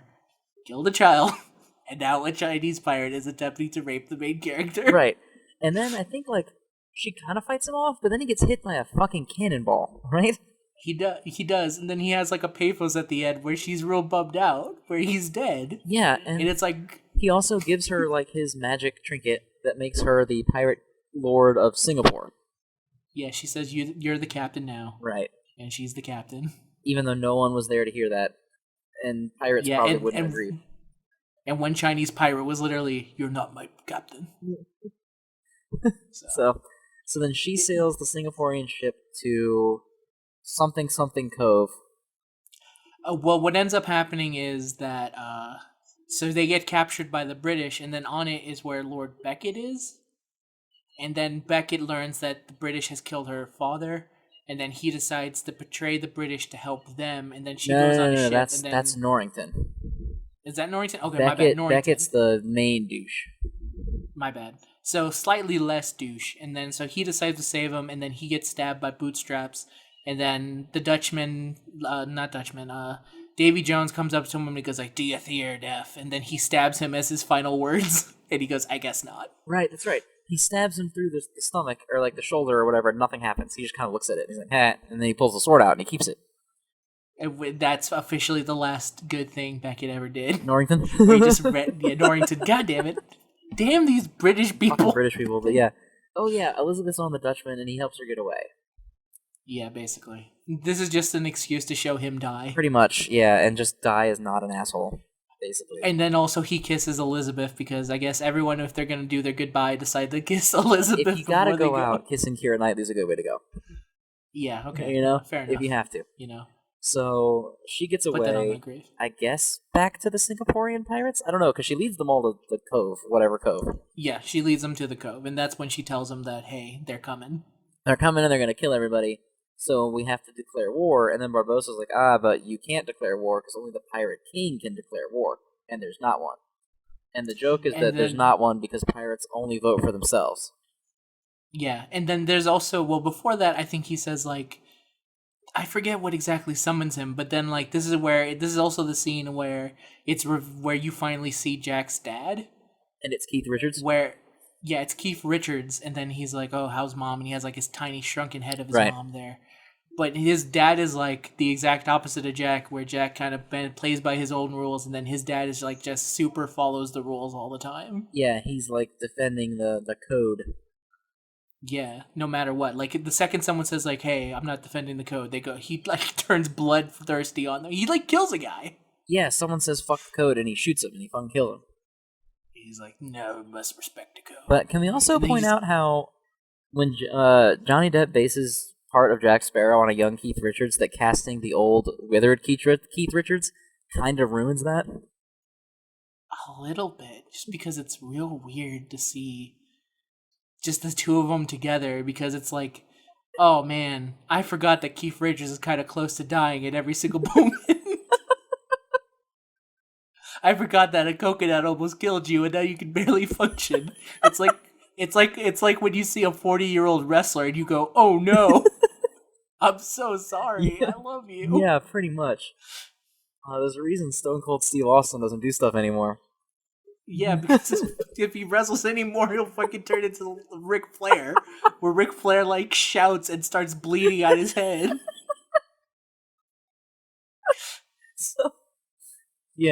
So they get there and they have to hold a vote for Pirate King. And all the pirates vote for themselves except for Jack, who votes for Elizabeth. And then, which is I think is a pretty funny scene, because as soon as he votes for someone else, everyone else goes like, "What the fuck, not me?" Yeah, pretty much. What? Where's my vote? Vote for me. I didn't know that one of us was stupid enough to do this. And then they make her pirate king. Yeah, she's Pirate King because she won the vote because Jack voted her in. And then her relevance is immediately gone for the rest of the movie. Yeah, basically. She doesn't really do much. No, so they decide they're going to go to war because she's the Pirate King and she said we're going to war. And they sail out and they have Calypso tied to the mast of what I assume is the Black Pearl. Yes. And then they're going to free her and they're gonna make her a god again. So she's tied to the mast, and Barbosa. Well, Barbosa decides that he's gonna free her, and because Elizabeth goes, "But I'm the Pirate King," and then he goes, "It doesn't really matter." Yeah, he's kind of like, no one gives a shit about that. We just made that up for the last thing. It's fine. Yeah. And so he burns all their knickknacks. And then they have to say an incantation, which is Calypso, "I release you" in a lover's I tongue. release you from your human bonds as you would to a lover. Yeah. And so then Barbosa says it, and then it doesn't work. Yeah, because he screams it to the sky. Which is how I imagine Barbosa says it to his loved ones. Right, like I thought that was the joke. Just, but then the weirdest shit ever happens when that one-eyed pirate, who now only has one eye because his wooden eye is one of the trinkets that they burned, like caresses her and whispers it into her ear, and it works. Yeah, it launches a fanfic for sure. Yeah. Where it's Calypso X random one-eyed pirate. Yeah. And then she gets her being freed from her human bonds just makes her like Godzilla. Like she just gets really big. Well, first of all, she has kind of like an orgasm-looking face, and then right before she's about to climax, Will leans in and says, "By the way, your man betrayed you." And she goes, "Nah." Yeah, she gets huge, and then she shakes, and then in the process of her shaking like a dog, she just turns into crabs. Yeah. So here's a funny thing that the movie had to do. So Calypso, the goddess, was originally her spirit animal was dolphins, and then in the movie they changed it to crabs. Now imagine that scene, but she turned into a bunch of dolphins. They're just flopping around on the deck of the ship. Flopping up and down the deck. It would have been great. Oh god. So yeah, so they basically release her and then they think they're screwed because nothing happens. Right. So they go in to start fighting the British ships. And by giant war, they actually mean Flying Dutchman versus the Black Pearl because it's the only fight in the movie. Yeah, so... And to be fair to them, I kind of like this fight just because it's so ridiculous. Because, like, you have two ships fighting in what is essentially... So, Calypso ends up creating a whirlpool so that no other ships can fight, so it's only the Black Pearl versus the Flying Dutchman. And in this fight, there's a... there's two boats fighting in a whirlpool, and then Jack and I keep wanting to call him the Flying Dutchman, but that's not his name. Davy Jones are having a sword fight in the middle of it, and without devoid of any logic, that's a really cool look. Well, see, they're having a sword fight, and they're on the mast of the ship, which like having a sword fight on the mast of a boat would already be a monumental thing. But the boat is now horizontal in a whirlpool while they're doing it. It is ridiculous. Yeah. And then this is another example of, like, we saw Davy Jones get stabbed in, like, the chest earlier, and it didn't matter. Mm-hmm. But he's still blocking Jack's sword, like Jack can damage him. Yeah, and then to the point where they're fighting, and then all of a sudden, mid-fight, he remembers, oh yeah, I can't be hurt. Yeah, Jack disarms him, and he knocks his sword away, and then he's gonna go hit him again, and he catches his sword in, like, because he has a crab hand. For those of you that don't know, Davy Jones has a crab hand, because of course he does. And he squid crab. Yeah, and he shatters Jack's sword with it, and then that's the fight. But why didn't he just do that? Like, it takes a lot of tension out of the fight when one guy fighting is the hero that has to win, and the other guy fighting is a fucking immortal thing that can't be killed. Yeah, and here's this is a problem that runs through a lot of the pirate movies, that they feel like a lot of their enemies should just be immortal. Because, like, in the first movie, skeletons. Second movie, weird fish people. And also third. Fourth movie, voodoo. And a guy who's literally impervious unless he's killed by one specific type of person. And then the fifth movie, it's like... What the fuck is it in the fifth movie? They're ghosts. Ghosts. Yeah. Literally, all they fight are people who can't be killed. Who they either can't be killed or they're already dead. One of the two. People say Superman has a lot of, like... There's problems with him, but at least you know magic can hurt him. There's something that in a fight you can recognize and go like, okay, that hurts him. All these villains just have no weakness. So it kind of makes all fight scenes like noise. Yeah, they're just kind of fluff that don't serve any purpose because Jack can't win, but he also can't lose because he's Jack. Mm-hmm. So it's like, what the fuck am I supposed to care about? So they're fighting for a little bit, and like Jack does the Spider-Man thing where he gets on the rope and like swings around both the boats for a while, and He does do a it's Spider-Man just a thing. clusterfuck. And then Yeah. finally, Elizabeth shows up, and as Pirate King decides that she should fight Davy Jones for some reason. Well, let's not mention that before this, she also just got married because Oh her and right, Will are on in this what is boat, probably the best scene and in the movie. yeah, is the best scene because fucking Barbosa sells us so well. Where they're fighting, and then Will proposes to her, and then she goes like, "What now?" And he goes like, "Yeah, if not now, when?" And he goes like, "Okay, fine." Barbosa, and then Barbosa's fighting two fish people. He goes, "What?" He goes like, "You're gonna have to marry us. Kind of busy." And then he just goes, whatever, I'll marry you." And mid fight, while he's fighting three people, Barbosa fucking marries these two people in an act that I did not know you could do. But apparently, if you're captain of a boat, you can just marry people. Yeah, you So have the power to marry when they're on your ship.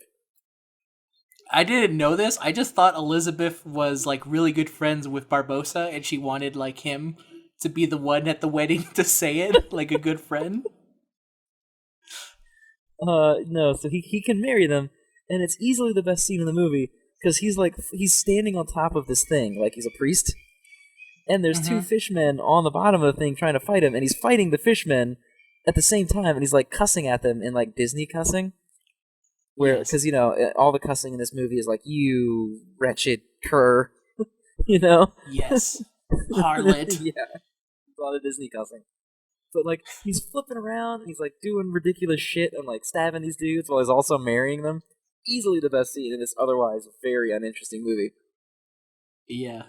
It is kind of ridiculous. I'll also say there's another scene in this movie where at one point I think they launched the monkey out the They cannon. do. They launch the monkey out of the cannon at one of the fish people, and he knocks the fishman off the rope into the whirlpool. So the monkey gets at least one kill. Yeah, that we don't mention Jack the Monkey because he's all like basically comedy scenes. Jack and the Monkey has maybe one of the most consistent character in all the series. Yeah, I'm a fan of Jack the Monkey. He's pretty great. Um, Yeah, oh yeah, remember when Jack is swinging around on the thing and he's like killing dudes left and right somehow? Like he's kicking yeah, them off the rope, but it's not knocking him off the rope. It's only knocking them off their rope, and they're falling into the ocean. Well, yep, he gets tangled up with a fish man, and he pulls the pistol out of the fish man's belt, and he hits him with the pistol, and he falls off the rope because of course he does. yeah. And then while he's in a whirlpool on a moving rope, swinging in circles, he manages with one shot to shoot the chest out of Davy Jones's hand. I mean, at that point, he's just using like wall hacks or Yeah, something. like he's using the force to shoot this shit. He's using Soldier 76 as just like I got this guy in my sights. Tactical visor activated. Basically, that is what he's Yeah. got. He's using his ult. He's McCree. It's high noon, and it's high tide, and he shoots the fucking thing. It's tied. Oh my Oh, god. you could have that one Overwatch Oh team. my god. That's a free one for me. So, so, so the Jack gets the heart is the whole point. So like, Elizabeth starts fighting Davy Jones. I don't know why. She just is because she's Pirate King and that's her job, I guess. Yeah, I mean, I think it's because Jack was about to just die. I think that's the only reason she starts Right. fighting him. But of course she's Elizabeth, so he beats the shit out of her really quickly. Yeah. But during the process of that fight, Jack gets the heart. But then Will stabs Davy Jones, and Davy Jones is like, "Dude, you can't do that. I can't be stabbed." Like we've gone over this. Dumbo. Yeah. So then Jack has the heart, and he's like, "Hey, I'm gonna stab your heart. And I'm gonna kill you." So and then Davy Jones is like, "All right, fuck it," and he stabs Will in the chest because he's like, "If I'm gonna die anyway, then whatever." It doesn't Yeah. matter. So then Jack, being the good guy, wants to stab the heart so that he can be immortal, but can't bring himself to stab the heart because he realizes that he can save Will. And so then Will's dad, I think, is the one that attacks Davy Jones. Yeah, yeah. So Will's dad throughout this entire movie has kind of been like in a state of just like not very helpful, and then at the end, once he realizes that his son is dead, he's just like, "Oh no!" And then he actually does something. Right. So yeah, he attacks Davy Jones, and then in the scuffle, Jack puts the sword in Will's hand, and then he picks Will's hand up and he stabs the heart with Will's hand. Which Yes. makes Will the new captain of the Flying Dutchman, and also gives him a sick green bandana that he wears. It does. This is the pirate outfit he should have worn at the end of one, because let me tell you, when he comes back, it's real fresh. Yeah, he inexplicably changes almost his entire outfit, I think. Yeah, it's I guess when you become the Flying Dutchman, and goddamn it, when you become the new Davy Jones, you just get like an outfit Just change. a whole makeover. Yeah, he looks much better, I think. And so he's the new Davy Jones, and he's alive, and everyone's happy. And then the Pearl and the Dutchman start sailing toward the one British ship. Well, before that, what actually ends up happening is that that ship gets destroyed, and then he comes back, but Beckett thinks that that's still like. So here's the funny thing: that whirlpool shit ends, and then Beckett's like, well, I guess it's back to fighting, I guess. Yeah, he's like, okay, well, I guess we're gonna keep fighting now that that's over. So he sees the Flying Dutchman coming towards. He thinks they're gonna overshadow the Black Pearl, but then it's revealed that it's Will, and then they both just like fucking open fire. Right, but like for some reason, Beckett just is like, well, I guess we lose. Yeah, Beckett's just like, oh man, I lost. But like, and then that boat is way bigger than both the Black Pearl and the Dutchman, so he didn't and even also try to fight. There's a shit ton of cannons. Yeah, like twice the cannons. He could have at least sank the Black Pearl.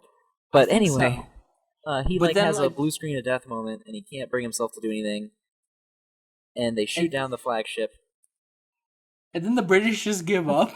Yeah, and there's the entire never armada just gives up. Yeah, there's like, well, okay, well, I'm not gonna fight that anymore. And then the other pirates cheer as if they had anything to contribute. As if they did literally anything, when literally the Black Pearl did 99% of it, and then the Dutchman did 1% of it. Yep. Basically. Pretty there was much. no reason for this fucking meeting at all. Mm-hmm. It served no point, because literally the Black Pearl did everything. Yep. And see, this is the the that Disney does with its movies. When the movie series that they do last too long, they keep ratcheting up like the scale and like the scope of the movies.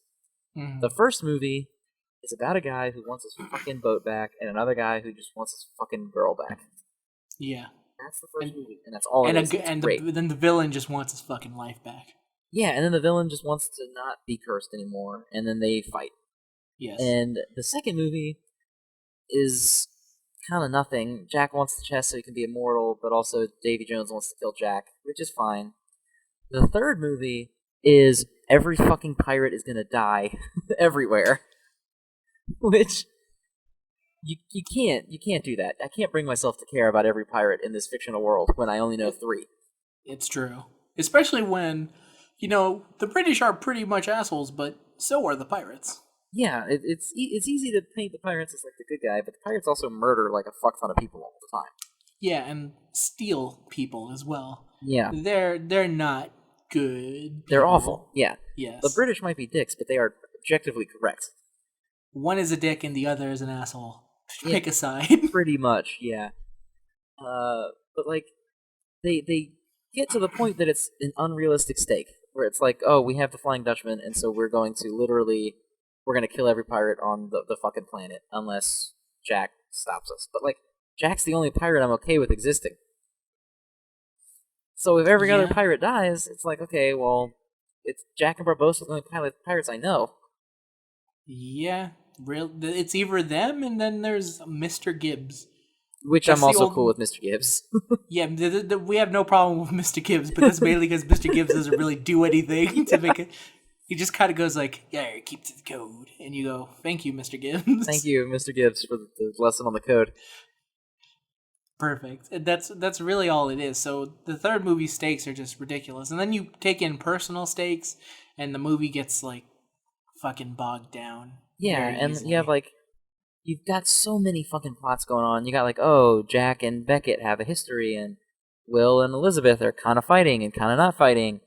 And Jack and Will are kind of fighting, kind of not fighting. And Barbossa and Jack both want the pearl. And Davy Jones and Jack in the English, and Davy Jones in the English. And you're like, and then it's like Davy Jones is the villain, but also it turns out no, it's the British. It's like, what? What the fuck are you doing? Yeah, if you want the story to be saving Jack from Davy Jones, make that the story. If you want the story to be we have to fight the British to save piracy, make that the story. But don't make both the story. Yeah, it's too much like they and this was also a problem with movies in threes in general. I don't think there's been a single movie that has a 3 on it that was able to go like, okay, that made sense and was coherent. Like Spider-Man 3 is a fucking mess. It's a beautiful mess, but it's a mess. It's a fucking nightmare.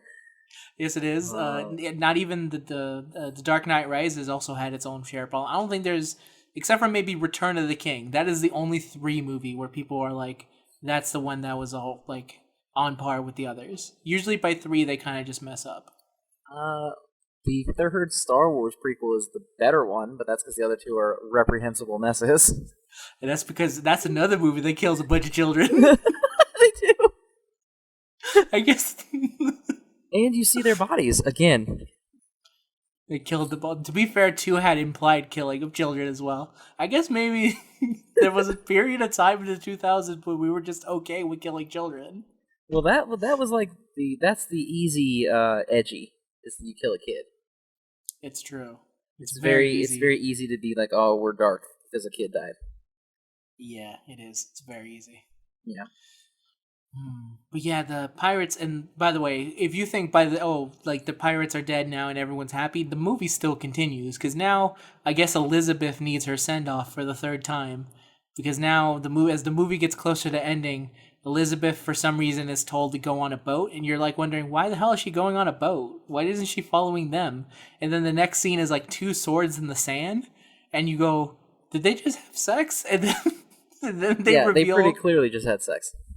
Yeah, like Elizabeth, and the only good scene that she has, Will says, "I need my boot," and then she just like shows him her boot that for some reason during sex she put on.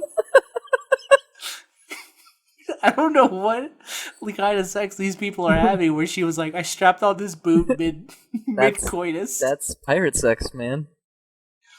That's what happens when you only got 10 years. You got to get all the strange stuff out. Yeah, you got to get everything out of your system because you got to wait 10 more years, or else he'll become a fish man. And so, yeah, I think they just leave her on that island, too. Well, I think that's like the British coast.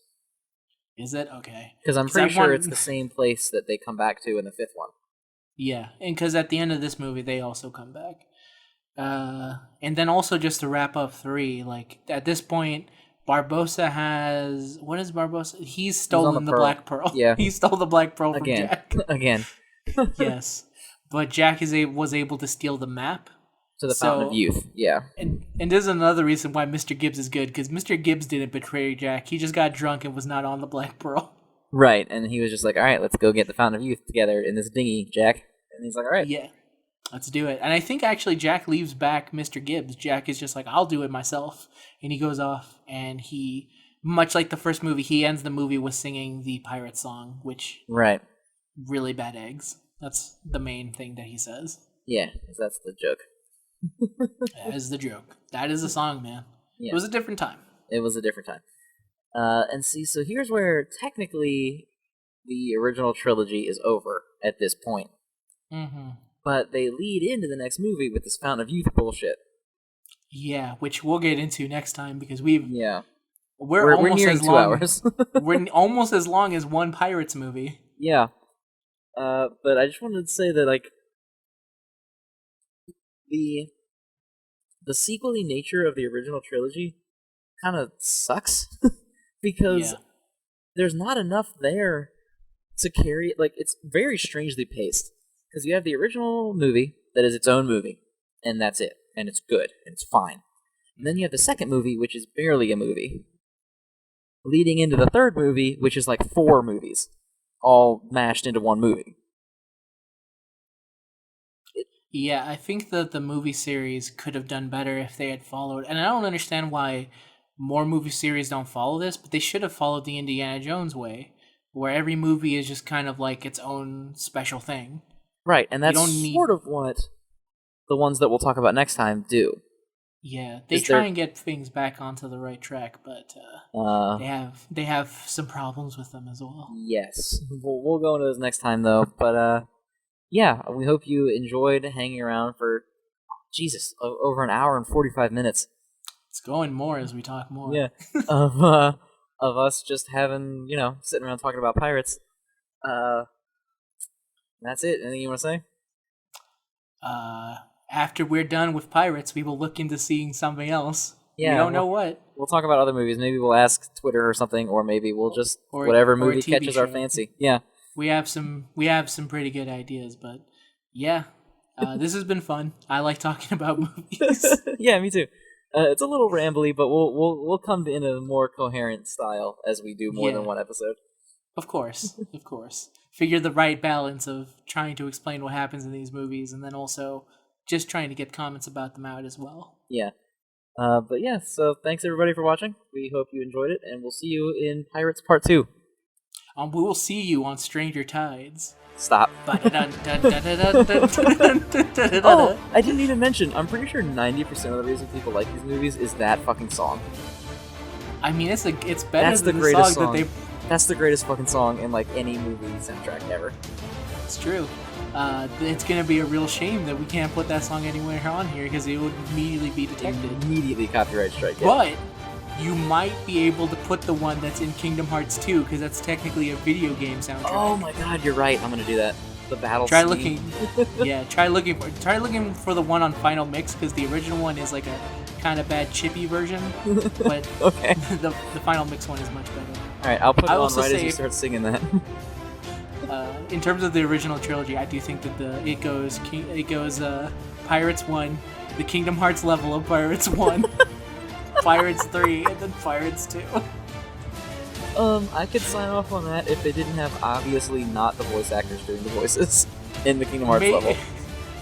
But also you have Pete talking to Barbossa. Oh my god, that's the funniest shit. And then like you have Donald Duck and Goofy, like, gosh, we gotta get to the pearl. Gosh, Mickey, do you want to be a pirate? Not Mickey, Sora? Yes. And Sora's like, oh my god, pirates. And Will's like, oh my god, they killed everyone. Yeah, it's real weird. It's a Whiplash level. But Kingdom Hearts 2 is weird. Yes, extremely. Also, the world is literally just the Black Pearl.